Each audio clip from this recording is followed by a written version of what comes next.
Bonjour, merci. Quand est-ce que j'ai cru au compliment lorsqu'on me complimente et qu'on me dit que je suis belle? Je veux dire, il y a moins de 10 ans. Aujourd'hui, j'en ai 36, mais il y a moins de 10 ans que j'y crois.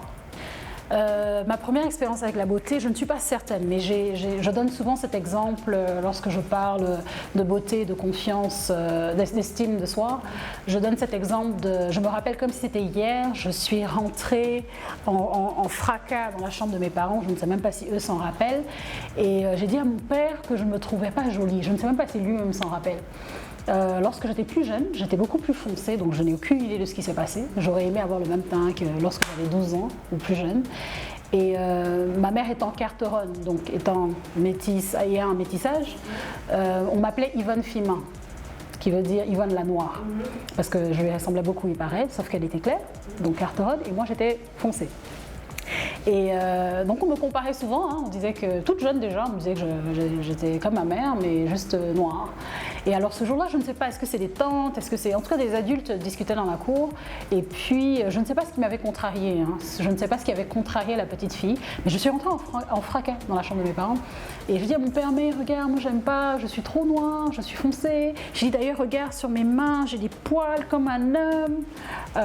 Et mon père, ce jour-là, m'a dit non, ça allait mettre où. Il m'a dit, la vraie beauté, c'est lorsqu'une femme est noire, c'est lorsqu'une femme est foncée. Il m'a dit, parce que lorsqu'une femme est claire, on ne regardera pas tous les détails. Tout de suite, on va se dire, ah, c'est une jolie femme, ou ce qui ne va pas bien chez elle.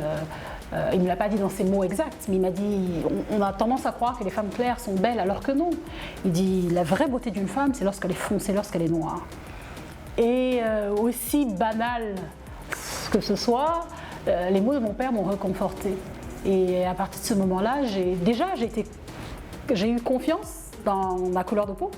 J'ai eu confiance en sachant que non, je suis aussi jolie que ma mère, qui est une très belle femme, et que d'ailleurs à qui je ressemble, il paraît, un petit peu en tout cas, mais que j'étais juste une version foncée et qu'elle était la version claire.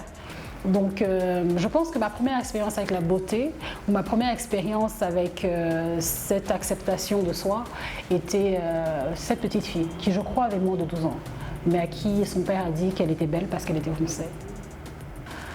En grandissant, je sais pas trop, j'ai personne qui me revient comme ça. De façon générale, aujourd'hui et il y a 10 ans ou bien plus, j'ai toujours trouvé que les femmes guinéennes étaient très belles, très belles. Je trouve que nous avons toutes sortes de physionomies, je trouve que nous avons toutes sortes de teints. Donc j'ai toujours trouvé de façon générale que la femme guinéenne est belle. Alors il faut dire que pour moi le rôle des médias, c'est peut-être maintenant que je le sens. Maintenant, où est-ce que je connais un petit peu ce monde-là et que je suis, et qu'il y a des magazines et qu'il y a mille et un trucs, mille et une choses qui nous amènent à nous comparer, hein, à ce qu'on nous montre. Mais en grandissant, les médias ne m'ont pas réellement affecté ou influencé dans ma vision de moi-même. Je ne crois pas, je ne me souviens pas en tout cas. Je pense plutôt que c'est mon entourage, c'est les adultes, c'est les gens autour de nous, c'est moi-même. Mais je ne me souviens pas avoir été influencée par un média ou les médias de façon générale pour que je me voie comme quelqu'un de moins belle ou non. Vous savez, au niveau de ma vision de la chose, de la beauté, c'est que la beauté déjà elle est intérieure. On a beau vous dire ce que vous voulez, vous pouvez avoir des yeux d'ange, vous pouvez avoir des dents de diamant. C'est vrai que la beauté physique, elle est là, elle se remarque. Après, comme on dit, hein, la beauté est relative. Chacun voit la beauté selon ses standards. Mais ce que je conseille, ce que je me conseille, ce que je conseille à mes jeunes sœurs et même aux femmes plus âgées, parce qu'on a des femmes qui sont plus âgées d'une autre génération, qui sont très belles, qui ont une beauté peut-être physique différente l'une de l'autre, bien entendu, mais qui ont zéro estime de soi. Et l'estime de soi, l'assurance chez une femme fait toute la différence. Fait toute la différence. Il y a un charme dans l'assurance qui est différent de la séduction, hein. Je parle vraiment d'avoir confiance en soi, de rentrer dans une pièce et de savoir que bon, je suis unique. Alors, ma vision de ça, c'est que déjà aujourd'hui, j'accepte et je me dis à moi-même que je suis une belle femme. Et tous les jours, je me pose la question, lorsque je me lève le matin, je me dis, est-ce que je suis aussi belle à l'intérieur que je le suis à l'extérieur? Est-ce que ces valeurs, au-delà des bijoux que l'on porte, au-delà de notre coiffure, au-delà des sacs, des vêtements, au-delà de notre sourire, de notre maquillage, je me pose la question, Salimatou, est-ce que tu es réellement belle à l'intérieur? Il faut arrêter, il faut casser justement ce mythe, il faut casser complètement ces histoires que les médias nous donnent, ces tendances. Parce que ce qui arrive, c'est que lorsque c'est tendance de maigrir, on maigrit. Lorsque c'est tendance d'avoir un petit peu plus de rondeur, on va essayer d'avoir un peu plus de rondeur. Mais en fin de compte, qui est-ce qu'on est? Il faut se connaître physiquement, il faut se connaître, faut faire ce qui est bien pour soi, il faut être bien dans sa peau. Et même lorsqu'on parle de perte de poids, moi c'est comme ça que je le vois. C'est qu'il faut, s'il y a perte de poids, c'est qu'il faut le faire pour des raisons de santé. Pas seulement pour le physique, parce que lorsque la tendance change, c'est comme les vêtements, il faut savoir trouver son style. Toutes les robes ne sont pas pour toutes les femmes, toutes les tendances ne sont pas pour toutes les femmes, toutes les coupes de cheveux ne sont pas pour toutes les femmes. Il faut se connaître, il faut savoir ce qui nous va, ce qui nous convient, ce qui nous rend heureuses. Mais si on le fait pour être à la mode constamment et en mode tendance, à un moment donné, on va craquer. On n'arrivera pas à suivre, on n'arrivera plus à suivre le rythme. Alors, vous savez déjà, moi, dans mon métier, au niveau de la com, c'est que je dis la com, c'est un peu comme une belle salade. Des fois, il y a des beaux plats qui ne sont pas bons. Donc, je dis souvent à mon équipe, moi, mon travail, c'est de vendre la salade. Mais entre-temps, parce que nous sommes une équipe, j'ai besoin que vous puissiez vous assurer que la vinaigrette est bien faite.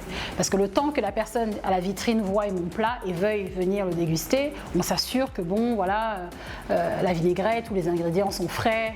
Donc le contenu, la substance et la beauté, ça va ensemble pour une femme. Pourquoi? Alors pourquoi est-ce que je dis ça? C'est que j'ai encore ce problème où est-ce que même des femmes, en général c'est les femmes en premier, qui vont penser que elle fait sa jolie, etc. Elle fait sa bilingue, son anglophone, avec son rouge à lèvres rouge et ses talons. Elle fait de la com déjà, on se dit que c'est pas un métier. Elle vient, elle fait la jolie. Mais elle n'a rien à dire parce que elle n'est pas ingénieure ou qu'elle n'a pas fait, finance ou je sais pas. Il y a mille et un exemples. Mais déjà là, même nous, entre les femmes, on a un problème lorsqu'une femme en face de nous s'exprime ou s'habille différemment. Pour moi, c'est important l'image. J'essaye. Elle n'est pas parfaite, mais moi, la manière dont les gens me voient, c'est important. Après, je fais très attention. Je ne veux pas paraître comme seulement la jolie fille, parce que comme dirait mon père, Salimatou, tu trouveras toujours plus jolie que toi, plus belle que toi, plus intelligente que toi. Ce qui dure, ce qui est important, ce qui va être dans le temps, c'est la substance, c'est le contenu. Ça ne servira à rien, je viendrai contribuer à la mauvaise réputation ou à cette mauvaise image de juste être la fille qui va être jolie, sans rien à dire, sans aucune substance. Et pour ça, je dois travailler sur moi, je dois avoir du contenu, dépendamment de quelle table à laquelle je m'assois. Donc c'est un équilibre quand même qu'il faut trouver. Encore une fois, moi je ne pense pas qu'il faut arrêter d'être féminine parce qu'on est intelligente ou qu'on est qualifiée ou qu'on est compétente ou qu'on est intellectuelle. Non, moi je ne juge pas la femme à côté de moi à qui le coiffeur, elle s'en fout du coiffeur ou qu'elle n'aime pas le rouge à lèvres. Je ne la juge pas. Mais je vais lui dire, je suis désolée, tu n'es pas plus compétente parce que tu ne te maquilles pas. C'est dur déjà en tant que femme dans certains milieux de percer et puis de s'imposer. Donc on a tendance à perdre notre féminité. Et non, moi je refuse de perdre ma féminité. Je suis une femme. Je suis une femme et j'ai ma façon de voir ma féminité. Si je veux porter du rose, je vais porter du rose. Si je veux porter du noir pour faire carré parce que je suis dans un certain milieu, toutes ces choses-là, oui, c'est de l'image, c'est important. Hein. Je ne dis pas qu'il faut s'habiller n'importe comment. Mais je refuse de perdre ce côté girly, comme on dit, pour ne pas que je paraisse comme juste la jolie fille qui ne sait rien. Non, non. Et ça, c'est un complexe que moi j'ai mis à la poubelle. Donc les femmes qui font du bullying, là, parce que encore une fois, on le fait vis-à-vis les unes des autres. On se dit, Manyamba, elle est jolie, c'est juste un joli visage, elle sait rien. Pourquoi? Parce que nous, on est insécure, parce que moi, je suis insécure, et que comme je ne mets pas de maquillage, que je fais pas attention à mon apparence, je me dis, sûrement qu'elle n'est pas très intelligente, elle vend juste son visage. Non, je suis désolée. À la femme qui, encore une fois, je me répète, pour qui l'apparence n'a pas d'importance, tant mieux, bravo. À celle pour qui il n'y a que l'apparence qui compte, je suis désolée ma chérie. La vie, c'est pas comme ça que ça fonctionne. Surtout dans un monde où est-ce que c'est difficile et qu'on est tagué, ou que les choses sont plus difficiles, alors qu'on peut être plus compétente qu'un homme et qu'il faut travailler 2 fois plus, ça ne marche plus ça. Ça ne marche plus. Être belle, c'est une bonne chose, tant mieux, mais il faut avoir du contenu et de la substance. Alors, à celles qui arrivent à combiner les deux, bravo, moi j'y travaille et j'essaye, mais je suis tout à fait à l'aise d'être et avec des hommes et avec des femmes, en restant féminine, en portant ce que je veux, en me maquillant comme je veux, en parlant comme je veux, bien entendu selon le cadre, tout en étant compétente. Donc, je pense que c'est vraiment trouver l'équilibre entre les deux et travailler aux deux. Je pense que tout dépend des jours et des moments, parce que des fois l'humeur aussi, l'humeur affecte notre façon de nous voir. Donc il y a des fois où, je pense d'ailleurs il y a 2-3 jours, je suis en train d'essayer des nouveaux produits, d'ailleurs made in Guinée, et des produits de beauté, et je me regardais, je me disais c'est magnifique, j'ai une belle peau et tout, alors que voilà, c'est pas le genre de choses que je dis souvent. Mais je me regardais, je me dis mais Salimatu, tu es belle quoi, ça va, c'est bien, même sans maquillage. Et des fois, c'est lorsque je me sens bien habillée, hein. Je ne parle pas de comment les gens me voient bien habillée, mais lorsque je me sens moi-même bien habillée, ça affecte mon humeur, ma façon de me comporter, je me sens belle. Moi, je me donne la permission d'être vulnérable, je me donne la permission, avant je ne laissais pas cela arriver, je voulais toujours être forte face à moi-même, sinon je le voyais comme un échec. Mais aujourd'hui, j'accepte le fait d'être fatiguée, d'être vulnérable, d'être incapable de, mais je refuse de rester là. C'est-à-dire que je ne peux pas demeurer et décider d'habiter avec cette mentalité de victime, de voilà, je suis vulnérable, je suis faible, non. Mais ça arrive, 1 ou 2 journées par mois, malheureusement. La beauté pour moi c'est un ensemble de choses. La beauté pour moi elle est intérieure d'abord, ensuite extérieure.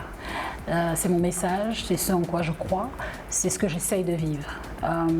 Il faut être belle intérieurement, parce que la beauté physique d'une femme, elle vieillit. Même celles qui refusent de vieillir, même celles qui vieillissent difficilement, même celles qui ont 70 ans et paraissent comme ayant 50 ans, la beauté ce n'est pas que physique. La beauté elle est d'abord intérieure, c'est une beauté émotionnelle, c'est une beauté, c'est un ensemble. C'est vraiment the inside beauty and the outside beauty. And then it's a total of both, a combination of both. Donc pour moi la beauté c'est ça. La beauté d'une femme c'est ce qu'elle, what she portrays, what she carries as a woman. It's her values, it's her beliefs, and of course it's the outside beauty as well. But the inner beauty and the outside beauty.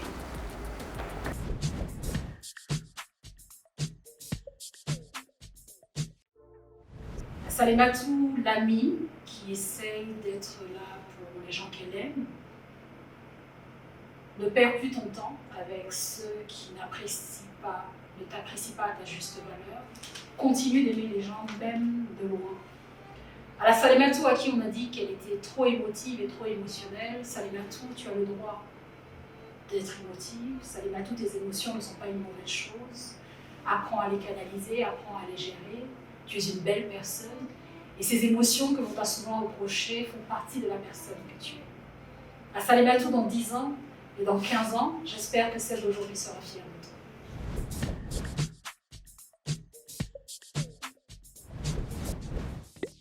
Baume à lèvres.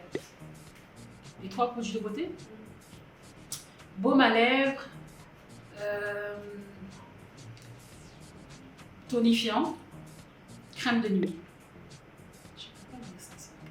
On va dire la gueule, c'est comment ça, j'aime tout chez toi. Écoute, la partie préférée de mon corps. Ma partie préférée de mon corps. J'aime tout chez moi. Hein. Prends ma photo. Prends ma photo.